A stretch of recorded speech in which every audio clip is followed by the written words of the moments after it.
सर्वमंगल मांगल्ये शिवे सर्वसाधिके शरण्ये त्र्यंबके गौरी नारायणी नमस्तुते। जय माता दी। 9वां अध्याय निशुंभ का वध।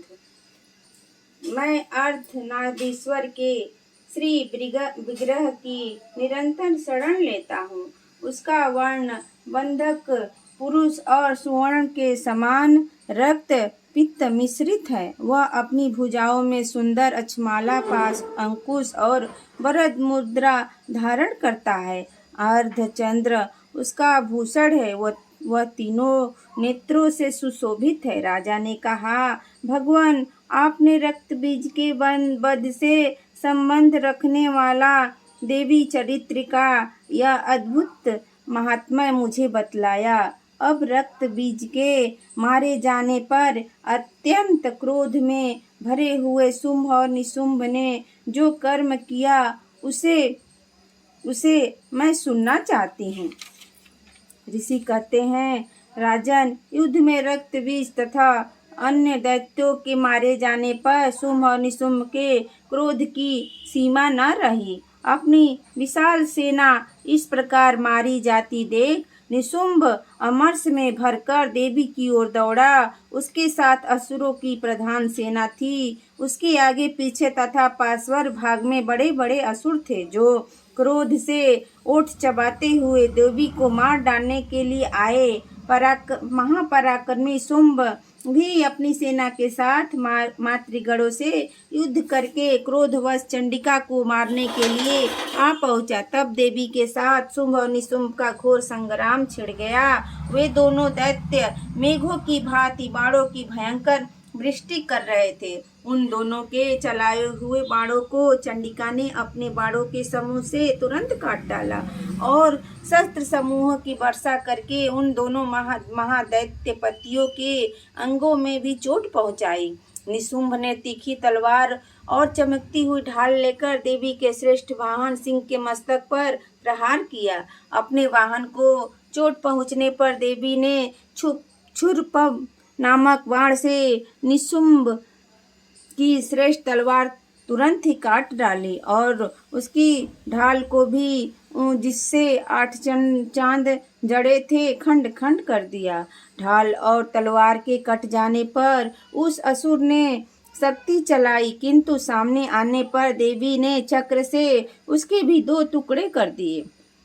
अब तो निशुंभ क्रोध से जल उठा और उस दानव ने देवी को मारने के लिए शूल उठाया, किंतु देवी ने समीप आने पर उसे भी मुक्कों से मारकर चूर्ण कर दिया। तब उसने गदा घुमाकर चंडी के ऊपर चलाई, परंतु वो भी देवी के त्रिशूल से कटकर भस्म हो गई। तदंतर दैत्यराज निशुंभ को फरसा हाथों में लेकर आते देख देवी ने बाण समूहों से घायल कर धरती पर सुला दिया। उस भयंकर पराक्रमी भाई निशुंभ के धराशायी हो जाने पर शुंभ को बड़ा क्रोध हुआ और अंबिका का वध करने के लिए वह आगे बढ़ा। रथ पर बैठे बैठे ही उत्तम आयुधों से सुशोभित अपनी बड़ी बड़ी 8 अनुपम भुजाओं से समूचे आकाश को ढककर वह अधिक शोभा पाने लगा। उसे आते देख देवी ने शंख बजाया और धनुष की प्रत्यंचा का भी अत्यंत दुस्साहस शब्द किया। साथ ही अपने घंटों के शब्द से, जो समस्त दैत्य सैनिकों का तेज नष्ट करने वाला था, संपूर्ण दिशाओं को व्याप्त कर दिया। तदंतर सिंह ने भी अपनी दहाड़ से, जिसे सुनकर बड़े बड़े गजराजों का महान मद दूर हो जाता है, आकाश, पृथ्वी और 10 दिशाओं को गुजा दिया। फिर काली ने आकाश में उछलकर अपने दोनों हाथों से पृथ्वी पर आघात किया। इससे ऐसा भयंकर शब्द हुआ जिससे पहले के सभी शब्द शांत हो गए। तत्पश्चात शिवदूती ने दैत्यों के लिए अमंगलजनक अट्टहास किया। इस शब्दों को सुनकर समस्त असुर थर्रा उठे, किंतु शुंभ को बड़ा क्रोध हुआ। उस समय देवी ने जब शुंभ को लक्ष्य करके कहा, ओ दुरात्मा, खड़ा रह।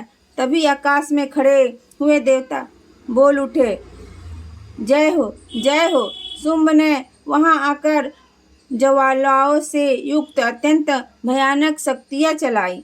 अग्निमय पर्वत के समान आती हुई उस शक्ति को देवी ने बड़े भारी लुक्के से दूर हटा दिया। उस समय शुंभ के सिंहनाद से तीनों लोग गूंज उठे। राजन, उसकी प्रतिध्वनि से वज्रपात के समान भयानक शब्द हुआ, जिसने अन्य सब शब्दों को जीत लिया। शुंभ के चलाए हुए बाणों के देवी ने और देवी के चलाए हुए बाणों के शुंभ ने अपने भयंकर बाणों द्वारा सैकड़ों और हजारों टुकड़े कर दिए। तब क्रोध में भरी हुई चंडिका ने शुंभ को शूल से मारा। उसके आघात से मूर्छित हो वह पृथ्वी पर गिर पड़ा। इतने में ही निशुंभ को चेतना हुई। उसने धनुष हाथ में लेकर बाणों द्वारा देवी काली तथा सिंह को घायल कर डाला। फिर उस दैत्यराज ने 10,000 बाहें बनाकर चक्रों के प्रहार से चंडिका को आच्छादित कर दिया। तब दुर्गम पीड़ा का नाश करने वाली भगवती दुर्गा ने कुपित होकर अपने बाणों से उन चक्रों तथा बाणों को काट गिराया। यह देख निशुंभ दैत्य सेना के साथ चंडिका का वध करने के लिए गदा हाथ में ले लड़े वेग से दौड़ा। उसके आते ही चंडी ने तीखी धार वाली तलवार से उसकी गदा को शीघ्र ही काट डाला। तब उसने शूल हाथ में ले लिया। देवताओं को पीड़ा देने वाले निशुंभ हाथ में लिए आते देख चंडिका ने वेग से चलाए हुए अपने शूल से उसकी छाती छेड़ डाली।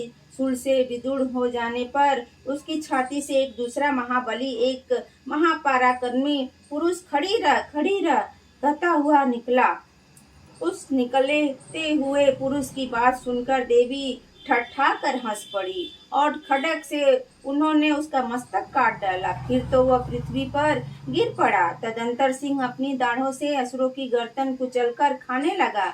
यह बड़ा भयंकर दृश्य था। उधर काली तथा शिवदूती ने भी अन्य दैत्यों का भक्षण आरंभ कर दिया। कौमारी की शक्ति से विदीर्ण होकर कितने ही महादैत्य नष्ट हो गए। ब्रह्मा जी के मंत्र पुत्र जल से निस्तेज होकर कितने ही भाग खड़े हुए। कितने ही दैत्य माहेश्वरी के त्रिशूल से छिन्न भिन्न हो धराशायी हो गए। बराही के थुथुन के आघात से कितनों का पृथ्वी पर कचुम्बन निकल गया। वैष्णवी ने भी अपने चक्र से दानवों के टुकड़े टुकड़े कर डाले। इंद्री के हाथ से छूटे हुए ब्रश से भी कितने ही प्राणों से हाथ धो बैठे। कुछ असुर नष्ट हो गए, कुछ उस महायुद्ध में भाग गए तथा कितने ही काली शिवदूती तथा सिंह के ग्रास बन गए। इस प्रकार देवी महात्म्य निशुंभ नामक 9वां अध्याय पूरा हुआ। जय माता दी, जय माता दी।